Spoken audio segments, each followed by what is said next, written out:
सुप्रभातं नमस्कारः। स्वागतम् अत्र भवतां सर्वेषां दशमकक्षायाः संस्कृतपुस्तकपाठने। गतकक्षायां वयं चतुर्थं पाठम् आरब्धवन्तः। पाठस्य नाम अस्ति शिशुलालनम्, अर्थात बालक से प्रेम। पिछली कक्षा में हम लोगों ने पढ़ा था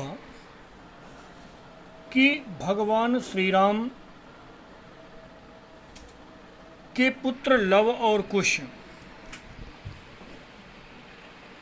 भगवान राम की सभा में विदूषक के द्वारा भेजे गए और उनकी सुंदरता को देख करके भगवान राम उन्हें अपने राजगद्दी में बैठाने के लिए प्रयास किया या बैठाना चाहा, पर उन बालकों ने यह कह करके मना कर दिया कि यह राजगद्दी है, सामान्य नहीं है, और इसलिए इसमें व्यक्तिगत मोह उचित नहीं है। अतः यहाँ पर केवल राजा को ही बैठना चाहिए, उसमें हमारा बैठना बिल्कुल ही अनुचित है। बाद में भगवान श्री राम ने सोचा कि मर्यादा के का उल्लंघन भी ना हो और मेरा स्नेह भी रह जाए, और इसलिए उन्होंने लव और कुश को गद्दी में बैठे हुए अपने गोद में बैठाने का प्रयास किया, और उसके बाद भी लव और कुश ने मना कर दिया और यह कहा कि राजा का स्नेह सबके लिए वांछित है, माने राजा को सबसे प्रेम करना चाहिए।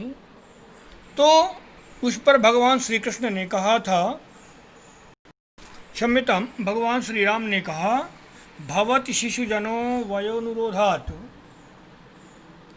गुणमहतामपि लालनीय एव व्रजति हिम करोपि बालभावात् पशुपति मस्तके केतकच्छदत्वम्। अर्थात शिशुजन, जो शिशु होता है, जो बालक होता है, वह जो बुजुर्ग होते हैं वह कितने भी गुणी क्यों ना हों, लेकिन शिशु जो होते हैं, बालक जो होते हैं, अपने बाल भाव के कारण, निष्कपट भाव होने के कारण महान लोगों के द्वारा उनके स्नेह के पात्र भी बनते हैं। जैसे उन्होंने उदाहरण दिया और कहा कि जिस प्रकार से चंद्रमा, भगवान शिव, चंद्रमा का जो बाल रूप है, जो निष्कपट रूप है, वह भगवान शिव अपने मस्तक में रखते हैं। अर्थात यदि कोई बालक है तो कोई महापुरुष भी है, तो वह भी उस बालक से स्नेह करता है, और उस स्नेह के लिए वह हमेशा बालक को सुपात्र मानता है। उसमें ऐसा कोई प्रतिबंध नहीं होता कि बालक कैसा होना चाहिए, क्या होना चाहिए, कोई गुण नहीं देखता, कोई दोष नहीं देखा जाता। अब आगे, एष भवतोः सौंदर्यम् अवलोक जनितेन कौतूहलेन पृच्छामि। क्षत्रियकुल पितामहयोः सूर्यचन्द्रयोः को वा भवतोर्वंशस्य कर्ता। कहते हैं, एषः भवतो सौंदर्यम अवलोक्य, अरे मैं भवतोः माने तुम दोनों के, सौंदर्यम अवलोक्य, सुंदरता को देख करके, जनितेन कौतूहलेन माने पैदा हुए कौतूहल के कारण, तुम्हारी सुंदरता को देख करके मेरे मन में यह जानने की जिज्ञासा हो रही है। अतः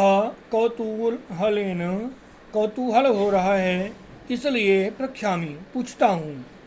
क्षत्रिय कुल पितामहयोः सूर्यचंद्रयोः को वा भवतोर्वंशः। आप दोनों का जो वंश है आप क्षत्रिय कुल में पैदा हुए लगते हैं। आपके पितामह कौन हैं? आप सूर्य वंश के हैं अथवा चंद्र वंश के हैं? सूर्य चंद्रयोः, सूर्य और चंद्र में से कौन सा वंश है तुम्हारा? यहाँ पर ध्यान में रखना चाहिए कि क्षत्रिय के 4 वंश माने गए, सभी क्षत्रियों के। एक सूर्य वंश है, एक चंद्र वंश है, फिर एक ऋषि वंश है और एक अग्नि वंश है। तो क्षत्रियों के 36 कुल माने गए। 10 सूर्यवंशी हैं, 10 चंद्रवंशी हैं, 12 ऋषिवंशी हैं और 4 अग्निवंशी हैं। तो इनमें से उस समय सूर्यवंश और चंद्रवंश की ही परंपरा थी। इसलिए राम ने पूछा कि आप लोग जो है तो सूर्यवंश के हैं अथवा चंद्रवंश के हैं, आपके वंश का कर्ता कौन है? तो अब आगे देखें। लवः, लव कहता है भगवन सहस्रदीधति। भगवन महाराज सहस्रदीधति, सहस्र माने 1000, दीह धति, दीह माने किरणें अथवा रोशनी, चमक। धति माने धारण करने वाले। सहस्र किरणों को धारण करने वाले अर्थात भगवान सूर्य। लोग कहते हैं कि हमारे वंश के जो संस्थापक हैं, हमारे वंश के जो निर्धाता हैं, वह हैं भगवान सूर्य। पुनः रामः, राम कहते हैं कथम अस्मत् समान अभिजनो संवृत्तौ। कथम कैसे, अस्मत् समानम हमारे जैसे ही, अभिजनो संवृत्तौ अर्थात आप लोगों का जो कुल है वह हमारे कुल से जुड़ा हुआ कैसे है? तो आपका कुल हमारे कुल की तरह कैसे है, हमारे कुल से जुड़ा हुआ कैसे है? इस पर विदूषक कहा, विदूषक कहते हैं किम द्वयोरप्येकमेव प्रतिवचनम।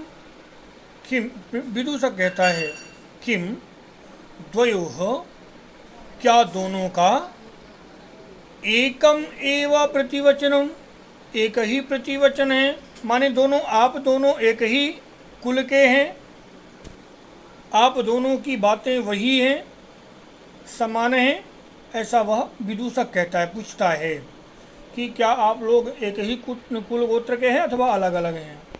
लवः भ्रातरा वावाम सोदर्यौ। भ्रातरौ आवाम, भ्रातरौ आवाम सोदर्यौ। यहाँ पर यण संधि है। औ बताया था एचो अयवा यावह, क्षम्यताम अयादि संधि, एचो अयवा यावह मने अय का औ और औ का आव होता है। तो भ्रातरौ और आवाम, तो भ्रातरौ का औ आव बन गया तो भ्रातराव हो गया, और आवाम का आ इसमें आकर के जुड़ गया तो भ्रातरावाम बन गया। सोदर्यौ, हम दोनों सोदर कहलाते हैं। सोदर या सहोदर, एक ही कोख से पैदा हुए यानी सगे भाई। तो लव कहते हैं कि हम दोनों सगे भाई हैं, हम दोनों सगे भाई हैं। रामः, राम समरूपः शरीर सन्निवेशः वयसस्तु न किंचिदंतरम। समरूपः, तुम दोनों एक जैसे दिखते हो। शरीर सन्निवेशः, शरीर सन्निवेशः, और शरीर भी एक जैसा ही दिखता है लगभग। आप दोनों का रूप और शरीर दोनों एक जैसा लगता है। वयसस्तु न किंचित अंतरम, और उम्र में भी कोई अंतर नहीं दिखता। फिर आप सगे भाई कैसे हो गए? तो एक ही उम्र है, एक ही शरीर है और एक ही रूप है। तो आगे लव कहता है आवाम यमलऊ, आवाम यानी हम दोनों, यमलऊ, यमल का अर्थ होता है जुड़वा। लव कहते हैं आवाम यमलऊ, हम दोनों जुड़वा हैं। रामः संप्रति युज्यते, किम नामधेयम्? संप्रति युज्यते, अब ठीक है, समझ गए। किम नामधेयम्, आप लोगों का नाम क्या है? किम नामधेयम्, क्या नाम है? लवः आर्यस्य वंदनायाम, लवः इत्यात्मानं श्रावयामि। आर्यस्य वंदनायाम लव, आपकी वंदना में लव है, आपकी वंदना का मन है। लव इत्यात्मानं श्रावयामि, और इसलिए मैं अपना नाम लव के रूप में बताता हूँ, या आपको अपना नाम लव बताता हूँ। वास्तव में मेरा नाम लव ही है। आपकी वंदना में मेरा मन है। लव का एक अर्थ होता है रुचि। तो कहते हैं कि आपकी वंदना में मेरी रुचि है और इसलिए मैं लव हूँ। कुशम निर्दिश्य, और कुश की तरफ इशारा करके कहते हैं आर्योपि गुरुचरण वंदनायाम, आर्यः अपि, और आप भी, क्योंकि कुश जो है तो लव से बड़े हैं और इसलिए कहते हैं आर्योपि, आप भी गुरुचरण वंदनायाम, आप भी जो है तो गुरु चरणों की वंदना में लगे हुए रहते हैं। आपकी जो रुचि है वो गुरु की वंदना में है। अतः कुश कहते हैं कुशः अहमपि कुश इत्यात्मानं श्रावयामि। अहमपि कुश, मैं भी कुश हूँ। इत्यात्मानं श्रावयामि, मैं इस प्रकार से अपना परिचय आपको कराता हूँ। पुनः अहो उदात्तरम्यम, अहो उदात्तरम्यः समुदाचारः किं नामधेयो भवतोर्गुरुः। अहो, अरे, उदात्तरम्यम, उदात्तरम्यः, उदात्त माने होता है उत्कृष्ट और रम्य माने सुंदर। आपका जो आचरण है, अहो उदात्तरम्यः, आपका आचरण बड़ा उदात्त है और रम्य माने सुंदर है। उदात्त रम्यः, उदात्त भी है और सुंदर भी है।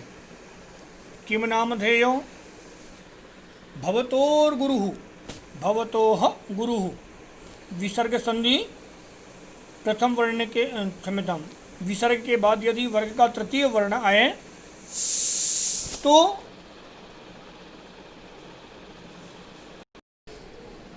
विसर्ग के बाद में यदि वर्ग का तृतीय, चतुर्थ अथवा पंचम वर्ण तो विसर्ग का रेफ होता है। और इसलिए किम नामधेयो भवतोर्गुरुः, आपके गुरु का क्या नाम है, ऐसा राम ने पूछा। लवः, लव कहते हैं ननु भगवान वाल्मीकि ही, ननु निश्चित ही भगवान वाल्मीकि हमारे गुरु हैं। तो आगे रामः केन संबंधेन, केन संबंधेन अर्थात किस प्रकार से, क्योंकि भगवान वाल्मीकि जो है तो अधिक शिष्य स्वीकार नहीं करते, तो वो कैसे आपके गुरु बन गए, ऐसा वो पूछते हैं। रामः अहमत्र भवतोः जनकं नामतो वेत्तुमिच्छामि। अहम मैं, अत्र यहाँ, भवतोः आप दोनों के, जनकम नामतो आप दोनों के पिता के नाम को जानना चाहता हूँ। वेदितुमिच्छामि, वेदितुमिच्छामि अर्थात नाम को जानना चाहता हूँ। तो लवः, लव कहते हैं नहीं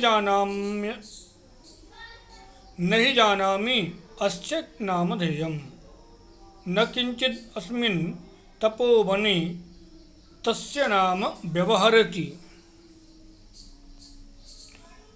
न जानामि तस्य नामधेयम्, न जानामि मने नहीं जानता, अस्य नामधेयम् इनका नाम क्या है, मने मेरे पिताजी का क्या नाम है यह मैं नहीं जानता। न कश्चित् अस्मिन् तपोवने तस्य नाम व्यवहरति, इस तपोवन में जहाँ हम रहते थे उस तपोवन में कोई भी हमारे पिताजी का नाम लेता नहीं था, और इसलिए बिना नाम जाने ही हम नहीं जानते कि हमारे पिता कौन हैं। तो रामः अहो महात्म्यम, अरे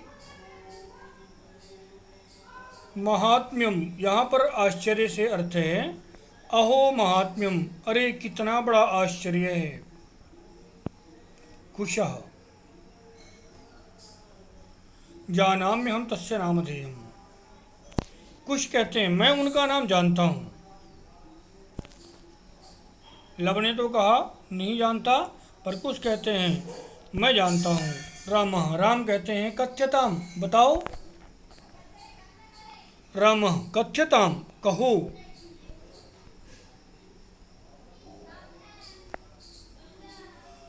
तो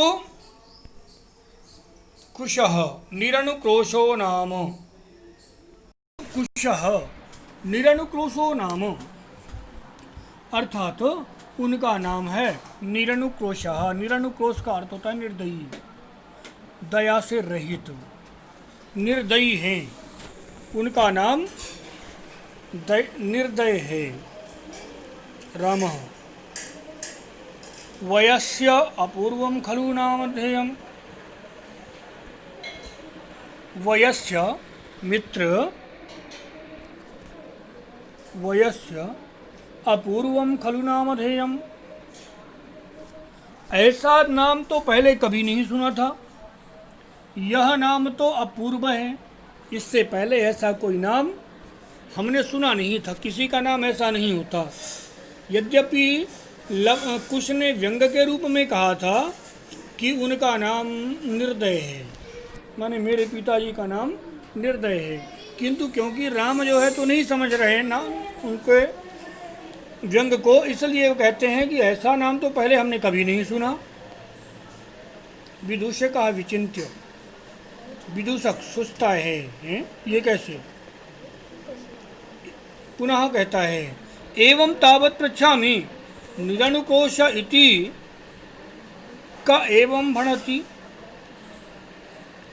एवं तावत् पृच्छामि तो मैं यह पूछता हूँ कि निरनुकोश इति कह एवं भणति, उनको इस नाम से कौन पुकारता है, कौन कहता है निरनुकोश उनको, अर्थात निर्दय कहता कौन है।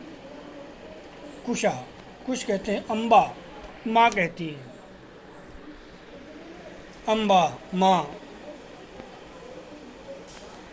किम कुपिता एवं भणति उत प्रकृतिस्था, विदूषक, विदूषक फिर से कहता है किम कुपिता एवं भणति, क्या क्रोधित होकर के, गुस्सा होकर के ऐसा कहती हैं, अथवा प्रकृतिस्था अथवा सामान्य रूप से ऐसा कहती हैं।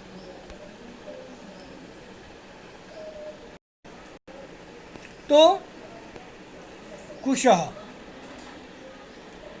कुछ कहते हैं यद्यावयोर्बला बाल भावजनितं किंचित विनयं पश्यति तदा एवं अधिक्षिपति निरनुकोशस्य पुत्रौ मा चापलम इति। यदा यदि आवयोः बालभाजनं भावजनितं किंचित अविनयं पश्यति, जब वह कभी हम दोनों के द्वारा बाल भाव के कारण, जब बचपने के कारण, बचपन का भाव होने के कारण हम कुछ गड़बड़ कर जाते हैं, कोई गलत बात बोल जाते हैं, तो वह कहा करती हैं, क्या कहा करती हैं? तो कहती, तब वह कहती हैं तदा एवं अधिक्षिपति, तब वह ऐसा कहती हैं निरनुक्रोशस्य पुत्रौ माँ चापलम, अरे निर्दय के पुत्रों, ऐसी चपलता मत दिखाओ। विदूषकः एतयोर यदि पितुर अनुक्रोश इति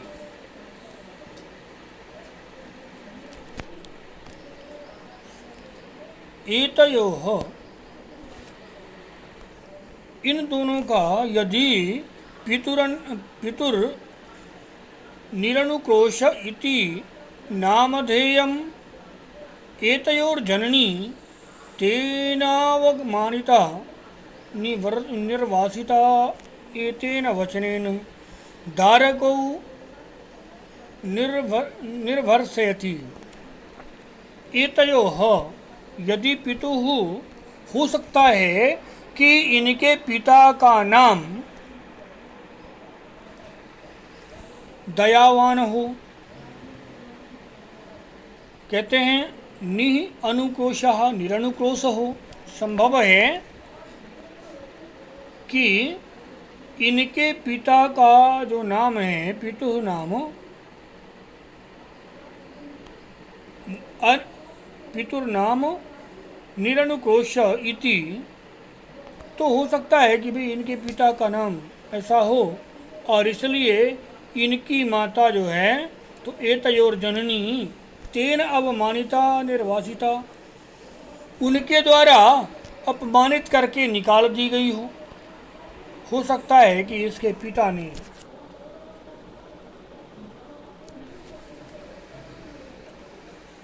इनको किसी कारणवश अवमानित करके निकाल दिया हो और इसलिए वह एतेन वचनेन धारकौ निवर्तयति, और इसलिए वह इन वचनों से अपने इन बच्चों के ऊपर अपनी गुस्सा निकालती है।